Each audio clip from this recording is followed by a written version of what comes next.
Alright everyone, the wait is over. It is time for the much anticipated Lightning Rod coaster review. This ride officially debuted in summer of 2016, however, because it suffered so much downtime, I was not able to get on it until March of 2017, about a year after it was originally supposed to open. And I realize that Lightning Rod has always been one of those coasters that we like to make fun of because it's had so much downtime and so many issues. And I'm definitely part of that to blame. I'll take credit for that. I mean, when you see the Lightning Rod parody and other satirical videos about that, we definitely like to joke about it and make fun of it because so many people have tried to get on this and failed. But I'm going to try and not talk about that too much just because we all know about that and we've been hearing that for ages. So I'm going to talk about mostly the ride experience here because I finally got to get on it. So the first thing that I want to talk about is the amount of hype that has been built up with this thing. Last year was voted the best new ride for 2016, and everyone who got to ride it considered one of the best wooden roller coasters in the world. So the big question is, does it live up to the hype? Is it really that good? I mean, you look at the stats, and I mean, the stats are big and everything. I mean, this thing does sit technically at over 200 feet in the air, and it is the world's fastest wooden coaster. And I mean, everyone sees that quadruple down where you hear about how much airtime there is, but is it really that good? And here's what I'm going to say about this.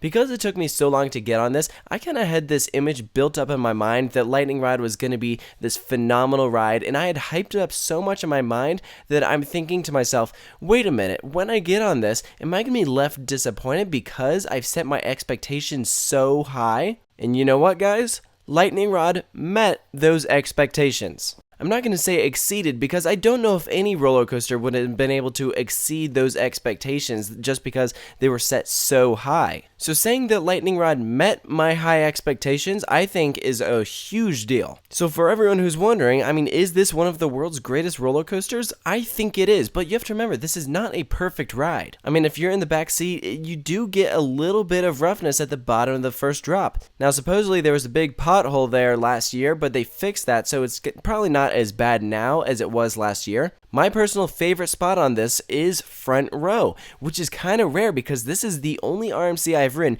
where I prefer the front row over the back. Rides like Twisted Colossus and Iron Rattler are by far better in the back seat. But when I rode Lightning Rod, I was pleasantly surprised to find that I preferred the front over the back. I think the airtime is just as good. It's a bit different kind of airtime, but I will say for the most part, I mean, Lightning Rod, it's all ejector air. When I say different type of air is because when you're in the front of the train, you are leading it over those hills, whether you're in the back, you kind of get a little bit more pull to it. But either way, I mean, Lightning Rod is phenomenal in both of those rows. But kind of going off what I said earlier about how it's very good but not perfect, one complaint that there is that the restraints do kind of kill your legs, and in the 10 rides that I managed to get on it, as of when this review is made, I will say that the restraints did cause a bit little discomfort in probably maybe 2 of the rides. So, I mean, I'm a pretty skinny dude. If you've watched some of my videos, then you know that. So I'm not saying that this is going to be an issue for everyone. Because of those 10 rides, it probably only bothered me like 2 of the 10, so that's 20% of the time.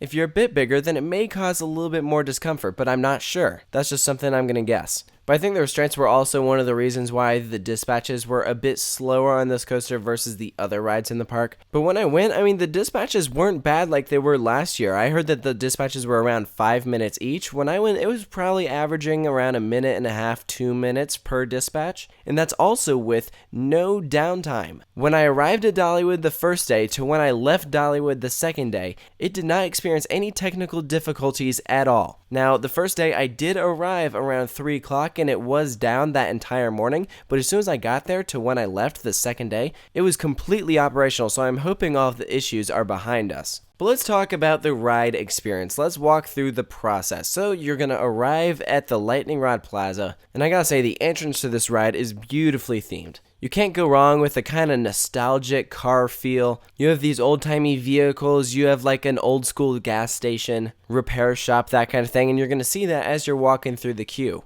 The queue isn't elaborately themed, but there's enough theming there where it's probably better than most theming that you'll see in the queues. But as far as theming goes, the only theming that you see during this ride is going to be in the plaza, in the queue, a little bit in the station, and that's about it. There isn't actually any theming during the ride, which is completely fine. I don't think it necessarily needs that. Something like Fire Chaser Express, I think that's kind of essential to have theming during the ride, but Lightning Rod, you're going so fast it doesn't even matter. So you're going to roll out of the station and you're going to accelerate up this lift hill. It is the only launched wooden roller coaster in the world as of when this video is being made. And I believe I heard that launch sends you up at about 40 miles per hour max speed. And let me say, this is an awesome launch. For one, it's completely uphill, so I mean, you're getting a lot of G's during this. This is one of those coasters that provides a very sharp contrast between positive G-forces and negative G-forces. Moments like the launch have lots of high G's. While you're going over all those airtime hills, you get lots of negative G's. But what's cool about this launch is that you don't hit that 40 mile per hour top speed early during the launch. You build up to that speed as you're going up. You probably hit that 40 mile per hour mark around maybe 150 feet in the air. It's right around when the launch kind of lets you go and you just pop over the top. And when you crest over, man, you are going to get some awesome air during that. You are completely out of your seat. You go down into this awesome valley, crest back over at the top of the dolly, and then boom, you are diving. Again, tons of air. This is a fantastic drop. What I love about it is that you have so much speed going into it that I don't think it would have been as good if you had like a slow chain lift taking you up to the top and then you just crested over like normal. I mean, you are absolutely flying just at the top of that drop, and then you just keep building up speed as you reach the bottom. That's when you max out at 73 miles per hour, making it the world's fastest wooden roller coaster. So you get to the bottom of the drop. If you're sitting close to the front of the train, it's probably going to be completely smooth. In the back, you might get a little bit of shakiness, and that is when you go into the wave turn. If you liked the wave turn on Outlaw Run, this is like that turn on steroids. Oh my gosh, this turn is humongous. You are just completely hanging like 90 degrees. This is a great hands up moment. You're holding your hands into the air as you're just hanging sideways, and then you're going to plunge back down. If you've done any research about this coaster, then you know that Lightning Rod very much is a terrain coaster. During this back half of the ride, you are just right up against the ground, making it seem like you're going so much faster than you actually am, but I will say you do feel like you are flying. This is a very intense roller coaster. The first time I rode it, I got off and I had no idea what had even happened. Like, you're going so fast and it's so intense that you get off and you're like, wait, what just happened? It takes time to process that. So this is a roller coaster that you definitely want to ride more than once. Get a couple of rides on it because it gets better the more you ride it. The first time I rode it, I liked it, but then I rode it more and more, and the more I started to enjoy it and I liked it even more. So anyways, you're going to get thrown in some of these rapid overbank turns.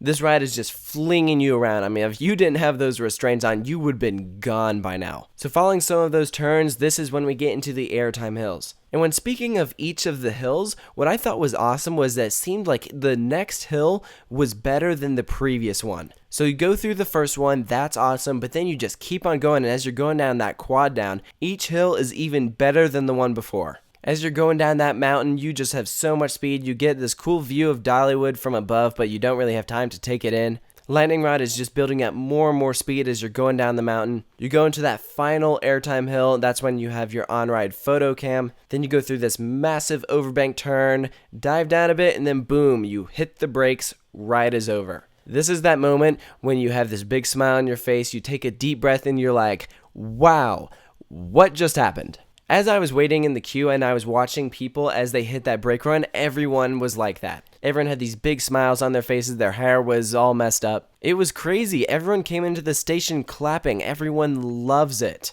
I mean, it's not for everyone. I mean, it does have a lower height requirement than some roller coasters. It's not at your 54-inch mark, so you're going to get some younger kids who are able to ride this. But I will say, this is a very powerful ride. This is not something you should get on if you're just now getting into roller coasters. There's a reason this coaster ranks so high among coaster enthusiasts. Now, let me clarify something. I absolutely loved Lightning Rod, but I don't want to overhype it like some coasters are. Like Millennium Force is one of those coasters that often gets overhyped, and recently Fury 325 is also one of those. So I don't want to do that with Lightning Rod because I want you guys to be able to enjoy it so that it doesn't leave you with disappointment because you set your expectations abnormally high. But don't get me wrong, this is a fantastic ride. In terms of wooden roller coasters, this is right at the top.